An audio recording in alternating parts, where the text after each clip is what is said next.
దేశంలో శ్రామిక శక్తే దేశ ప్రగతికి చోదక శక్తి. కార్మికుల సామాజిక భద్రత, ఆరోగ్య రక్షణే ధ్యేయంగా కేంద్ర ప్రభుత్వం మరో అడుగు ముందుకు వేసింది. హైదరాబాద్ సనత్ నగర్ వేదికగా దేశవ్యాప్తంగా వందల కోట్ల వ్యయంతో నిర్మించిన 7 ఈఎస్ఐ ఆరోగ్య ప్రాజెక్టులను కేంద్ర ప్రభుత్వం ప్రారంభించింది.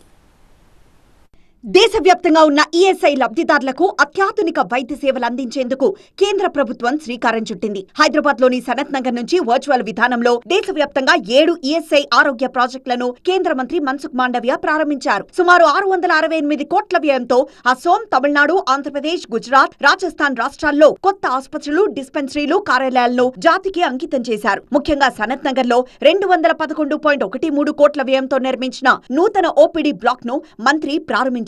ఇందులో 180 పడకలు, ఐసీయూ, ఎన్ఐసీయూ సహా యోగా, రేడియాలజీ వంటి అత్యాధునిక వస్తువులు అందుబాటులోకి వచ్చాయి. గతంతో పోలిస్తే ఈఎస్ఐ ఆసుపత్రుల్లో బైపాస్ సర్జరీలో, క్యాన్సర్ థెరపీ వంటి సేవలు రావడం హర్షణీయమన్నారు మంత్రి Vivek. It is kudos to the minister and the staff that ESI Sanath Nagar has expanded so vastly that this hospital has got a full-fledged cardiac center.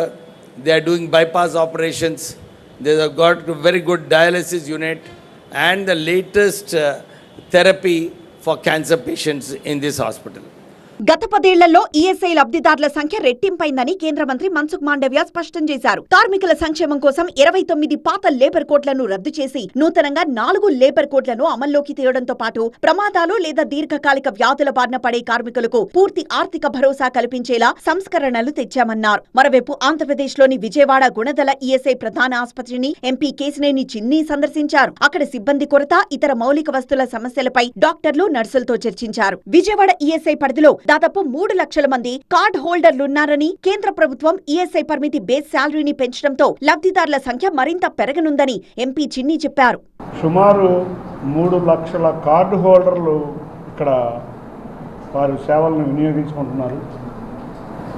కొత్తగా మొన్నటి వరకు బేస్ శాలరీ 21,000 వరకే ESI card holder కింద eligibility ఉండేది.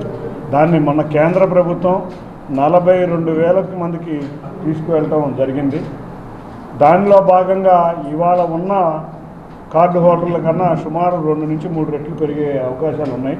3 లక్షల card హోల్డర్లు ఉన్న ESI ఎక్కడైనా కూడా కార్పొరేషన్కి సుమారు 300 బెడ్డెడ్ హాస్పిటల్ ఉండాలి. మొన్నే 155 బెడ్డెడ్ హాస్పిటల్ శాంక్షన్ చేయడం కూడా జరిగింది. వర్కులు కూడా మొదలుపెట్టారు. కానీ దీన్ని 300 బెడ్డెడ్ హాస్పిటల్ కింద, సూపర్ స్పెషాలిటీ హాస్పిటల్ కింద తీసుకువెళ్ళాలి.